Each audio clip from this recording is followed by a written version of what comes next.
mean, I Okay. don't know, but it seems like he has money. All right, Damon, my name's Eric. I'll be your nurse practitioner student doing an abdominal exam. Can I get your consent to film this and upload to YouTube where my instructor will grade it and then I'll be deleted? Yes. Okay. May I have your permission to lift up your shirt Yes. so I can inspect your stomach?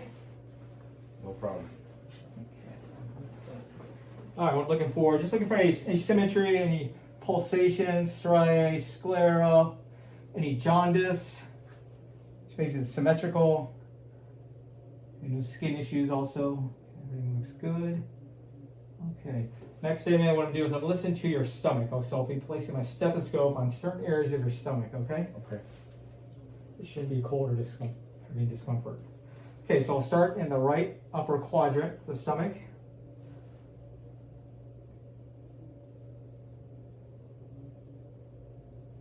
So I'm just listening for your bowel sounds.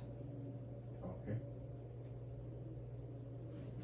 Here's normal active. So I use the bell and then the diaphragm also.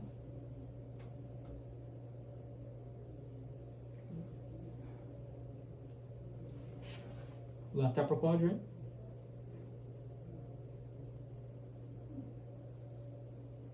Good. Bell.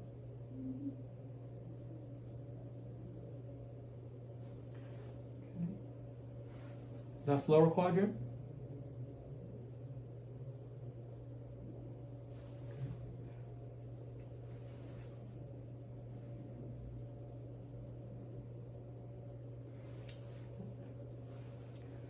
Right lower quadrant.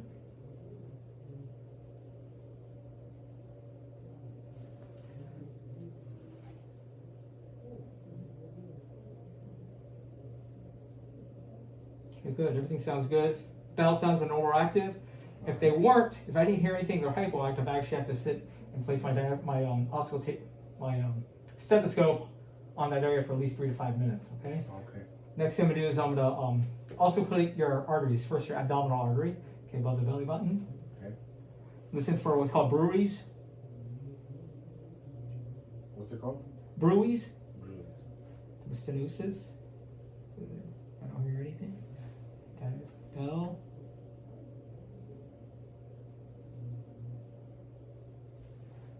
Okay. Next, I'll listen to your left renal artery.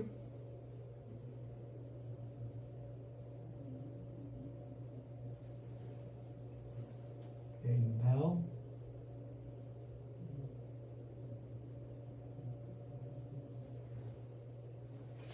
Okay. Your left renal artery.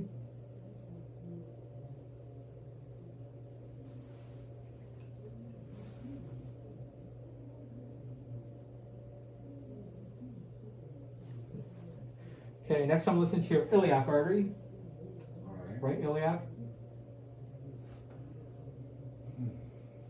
Yeah,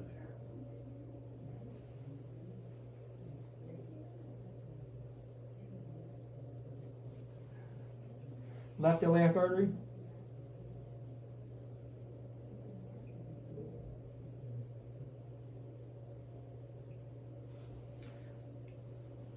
Okay.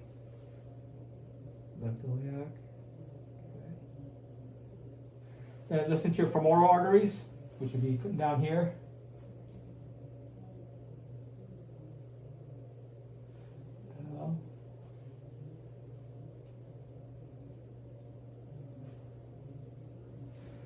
Left femoral artery.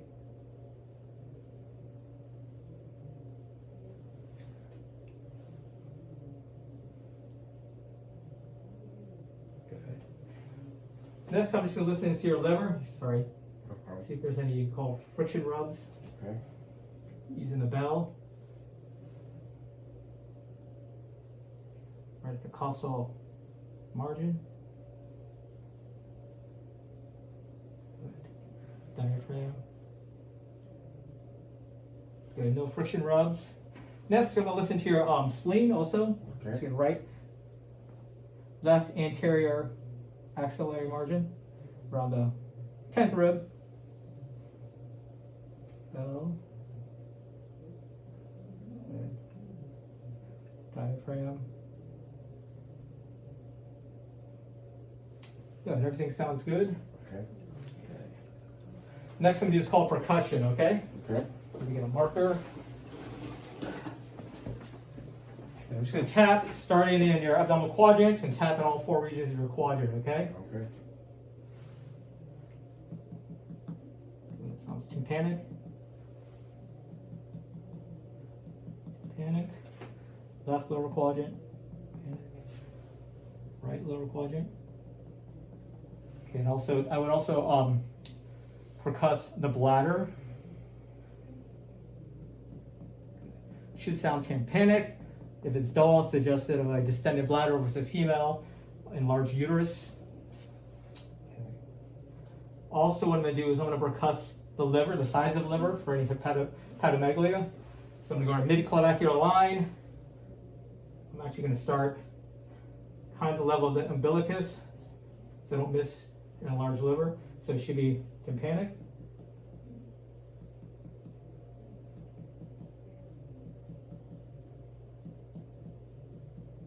Dull right there, so what I do is I mark it.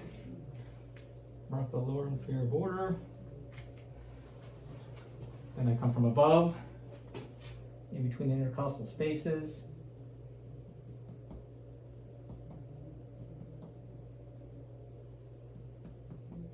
And it's dull right there. So it's about 6 centimeters, which is the normal range. Next thing I would do is I would percuss the spleen for splenomegalia. So what I would do is I would come from the left anterior axillary line, come down to about, lower ribs, into the about 10th intercostal space.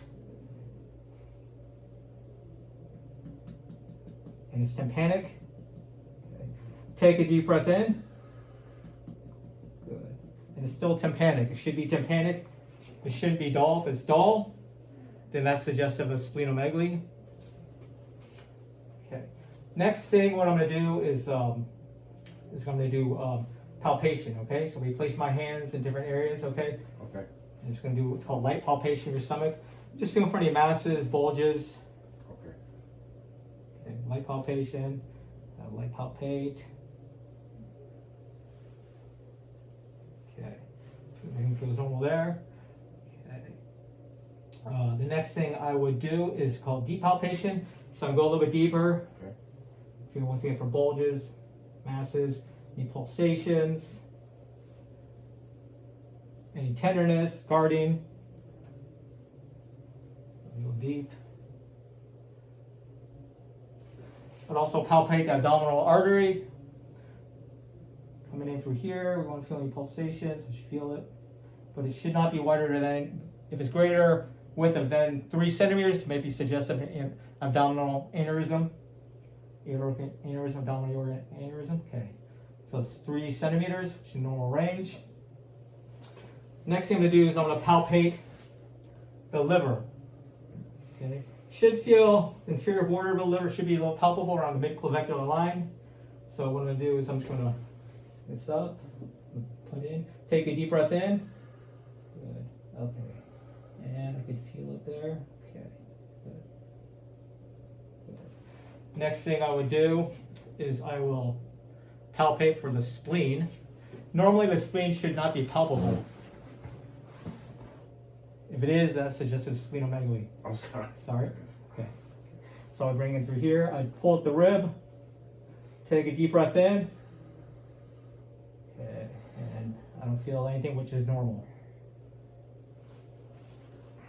Okay.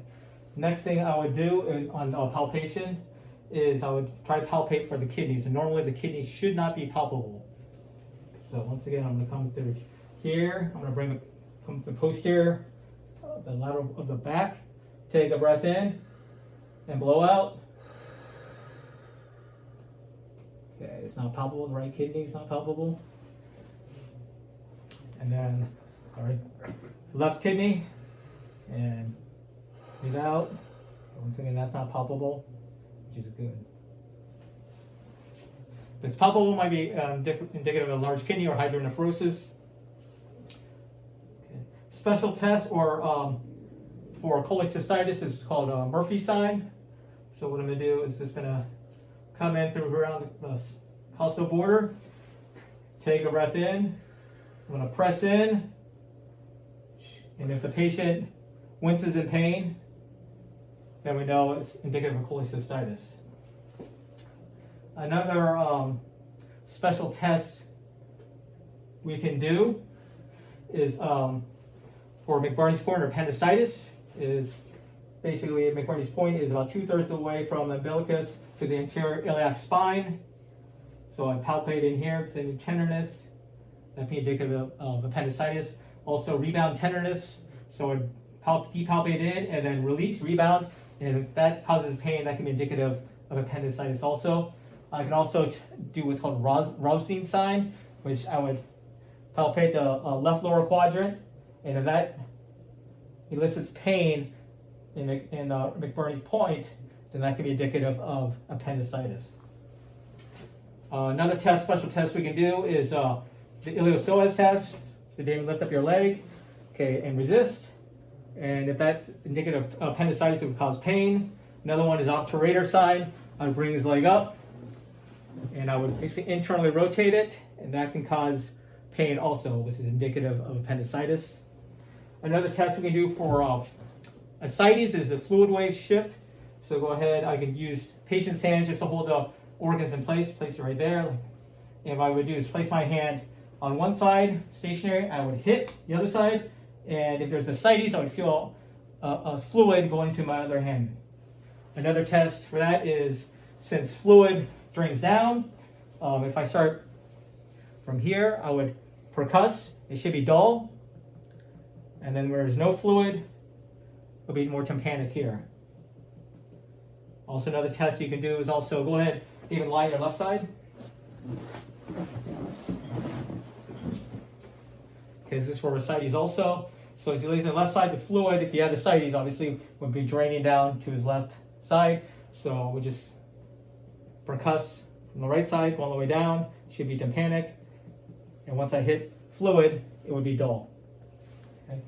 Another test, go ahead, Damon, go ahead and sit up for me, carefully. Go ahead and face that way. Okay. We can test for CVA tenderness, pyelonephritis. So I go to CVA, I would do basically a percussion, and I would hit here. And if there was pain, he would elicit obviously a subjective complaint or jump up. Okay. All right, Dan, go ahead and lie back. My bad. Yeah, go ahead and lie back. Okay. All right, so you have been a great patient. Thank you for your time. You're welcome.